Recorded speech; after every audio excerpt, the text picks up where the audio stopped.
I recently became a trophy hunter, somewhat. At first I wanted to make a video titled I became a shovelware platinum trophy hunter for a week, but eventually I scrapped the idea despite putting in the work to get those meaningless platinum trophies, which I'm gonna talk about a bit later.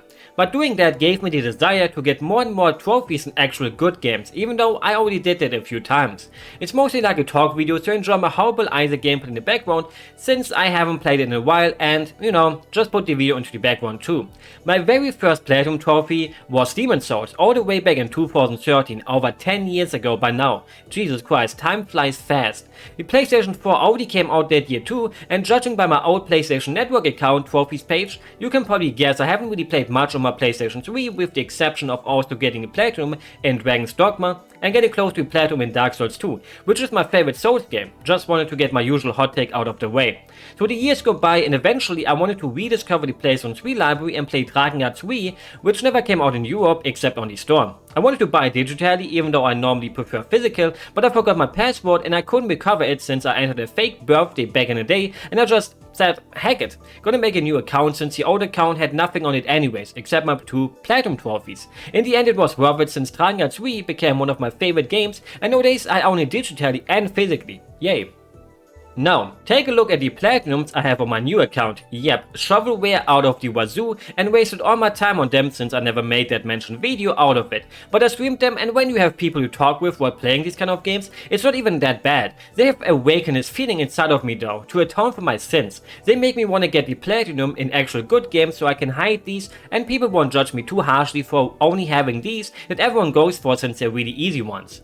There's full-on fights about what a true trophy hunter is, and while I personally don't really care what people do with their free time, I can understand why some people see it in a different way. Imagine a person who got the platinum in every single Souls game. Pretty impressive, right? Demon's Souls, Dark Souls, Dark Souls 2, Bloodborne, Dark Souls 3, Demon's Souls Remake, Elden Ring. That's 7 platinum trophies. Now, what do you think of a person that got 7 platinum trophies in shovelware games with 0 difficulty? Nowadays there's even games on the PlayStation Store where you don't even have to play anymore. You just start the game, press some buttons and boom, there's your platinum. Even super stupid easy games like Mega Mine still at least required me to play the game. Even though in my eyes those platinums are also less worth, just not that much less worth. So there's whole factions of people who keep arguing about what a true trophy hunter is. Does a person who only goes for extremely easy and short trophies count? What about people who subject themselves to shovelware ones that despite being easy can take quite a while with a few hours? Does a person who gets the platinum in every single JRPG that takes over 500 hours deserve to be worshipped like a god? In the end, none of it really matters except making yourself happy and sometimes getting a wow from another person when they see your trophies. Just how it goes for most things in life. Do what you want to do. Even though if you try to brag about having tons of platinum trophies and they only come from 20-minute platinum trophy games, then that's a bit stupid and makes you a dummy. That's like saying you're just as great as Messi because you scored 5 goals against your nephew who is 6 years old and shat his pants so he can't even walk normally. But you do you. And also psychology is an interesting thing. When I get an achievement on Steam I just think, whatever. It just doesn't really feel as rewarding as getting a trophy. It somehow gives you a totally different kind of feeling when you see the notification pop up on the PlayStation 3 with that nice sound in comparison to how Steam does it. It feels more like you're getting a message on Steam than an actual pop-up of an achievement, which I don't really get many of. Messages. I have all message notifications as well on Steam anyways. And you probably expected me to do a joke like, haha, I have no friends to message me, and that's why I don't get those, right? Well, I'm not that predictable, most of the time. And it would be a disservice to my actual friends to make a joke like that, because if you say you have no friends despite having friends, that's not nice. You shouldn't make those jokes. What if your actual friends watch the video and they go like, but I'm your friend, and you say you have no friends? What would they think of you? I have the same feeling about Gamerscore. Personally, I never had an Xbox console, but recently I kind of thought about maybe getting Xbox Series S to play some classic 360 games I never got the chance to play, like Cameo, in better resolution and all that, since the emulators for the 360 or even the original Xbox are still fairly big work in progresses. Seeing that 1000 out of 1000 in the game must feel also pretty good, but something about it just does not feel as satisfying, probably because you get that final achievement and see the 1000 points instantly. When you play on a Sony console, you get that last final trophy you need and boom, the platinum notification right after. It just makes it feel more special and gives you more dopamine than any other achievement pop-up. And I looked up how the achievement notifications look like currently, and to be honest, it's really ugly. The 360 notification had its own style and aesthetic, now it just looks like generic and amateur-like. It's kind of weird how things like that can change your desire to get something. There's no real difference between getting achievements on the different platforms, except for the looks or sounds of them, but somehow they just really matter to your brain. I talked about PlayStation, Xbox and Steam, but what about Nintendo? Well, I just really wish Nintendo would add some kind of achievement system, since those are the games I play and love the most. There's one Nintendo game where I got all achievements technically done, which is Xenoblade Chronicles 1 on the Wii, because that game has its own achievement system. Every achievement also gets you some EXP, but to be honest, it's not really needed at all because these achievements are pretty damn grindy. Yep, I'm sure I really need those extra 1000 XP for killing 5000 enemies. Most of these achievements are also the total standard stuff you would expect from an early achievement list, where developers didn't really care too much yet to maybe include some funny or silly trophies. Most of these are just kill that many enemies, give these characters some items, explore through the landmarks and all that. Just really grindy stuff, except for one where you have to celebrate New Year's in the game and have seen the day and night cycle 366 times. A day takes 24 minutes, so 366 multiplied by 24 is 8784 minutes, which is 146 hours. And you most likely will get this achievement normally if you grind for 100%, hopefully, because changing the day around manually isn't really fun. Which brings me to my next point, different kinds of trophies or achievements which also depend on the kind of game. Use this weapon to kill 50 enemies, use an item a required amount of times, beat this chapter, beat that chapter, recruit this character for your party. These are the ones you will see in basically every game, which is fine depending on the genre. Not every trophy has to be hard to get. Sometimes you just get them for playing for the game normally or playing a bit in the online mode of the game. But what about trophies that make you think, what the fuck? One of the biggest known achievements that will make you wonder what the devs were thinking is the Gnome achievement in Half-Life 2 Episode 2. You have to carry a little garden gnome through the levels till you put him into a rocket and send him to space.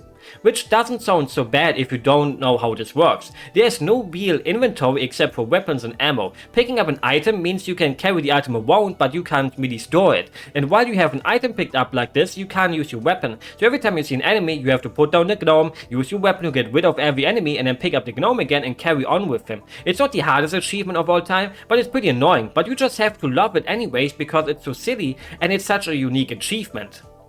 In Duke Nukem Forever, there's an achievement of picking up poop. Yeah, as a German I gotta include that since people think we love poop for some reason, but I can assure you that we don't. I assure you, really, we are not into that, even though there's a stereotype about it. Then there's also hard trophies such as beat every world in Super Meat Boy without dying. Luckily you don't have to do this in one playthrough. You can always just select the first level of each world and start again if you fail without having to reload the whole game each time, which would be too extreme. I've beaten the first world without dying once, but I don't ever see myself coming back to this again and trying the other worlds, or maybe one day. Rock Band 2 has a trophy where you have to play through all songs in the game, which takes 6 hours, but without pausing or failing a single time. So you have to play for 6 hours straight without ever letting go of the controller basically. You want to take a leak? Not really allowed unless you pee yourself or got your pee bottles ready. If you got these kind of achievements or trophies, then you're allowed to brag about them, I think. I think bragging sometimes is fine if it's your own accomplishment. If you get born rich and brag about it, that's lame. If you were poor and become rich, then I think you should be able to brag about that. Unless you do it in a way too arrogant way and way too often, then it's annoying, then you shouldn't brag. But, you know, sometimes you're allowed to. Some trophies are also just annoying. Many games have trophies you can only get on different playthroughs, so you are forced to play through a game multiple times, even if you collected everything already in one of them. For example, there are still games that don't stack their difficulty trophies. Normally nowadays, if a game has multiple trophies like play through the game on easy, normal, hard, etc., you can just beat it on hard to unlock the easy and normal trophies too. Some games don't do that though, so you gotta play on every single difficulty that unlocks a trophy, and sometimes you still have to unlock the highest difficulties first, so even if you play on hard for your first playthrough, you have to play it again, but not nightmare or extreme hell or whatever they call the higher difficulties. So there's all kinds of achievements, hard ones, insane ones, easy ones where you just have to start the game, grindy ones, but there's one kind of special achievement that almost everyone hates. Online only trophies. Since they are a ticking time bomb, you never know how long a game will survive. Sure, there's some games that will most likely survive for a long time because they are flagship titles such as the Battlefield or Call of Duty games, but what about online shooters that flopped and get shut down after like 2 years? At release, most of these achievements are fairly doable most of the time unless they have like insane requirements, due to the fact that it will have a somewhat active player base, even if the player base may be little if it flopped. But the longer you wait, the less likely there will be people to play with. which can be also a nice thing. There's whole forums for meeting other people to get those trophies with, and sometimes you even make real friends through it that you can also play other games with if your chemistry just hits.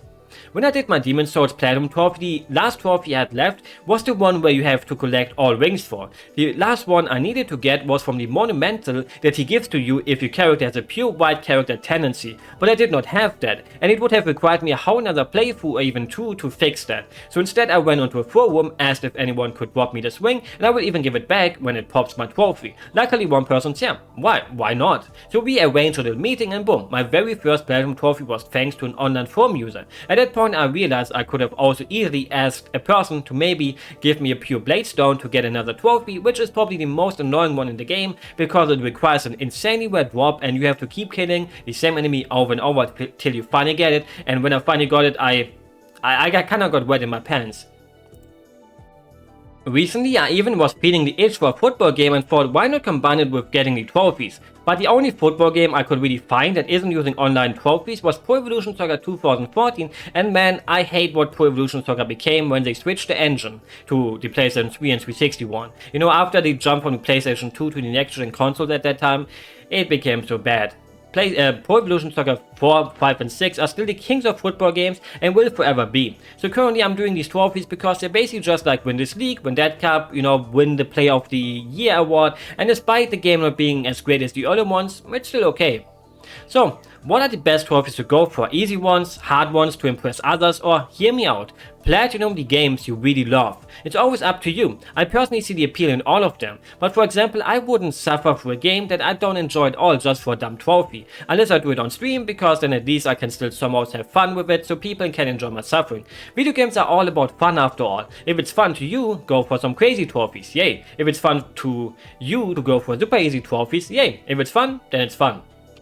While I wouldn't call myself a full-blown trophy hunter yet, I finally found the fun in it. Again, maybe soon I will get tons and tons of them and become the biggest trophy hunter known to mankind. I think I easily would be top 100 in Nintendo games if they ever added them there. Thanks for listening and I hope you have a nice day, or night, or whatever time it is for you right now. Bye bye.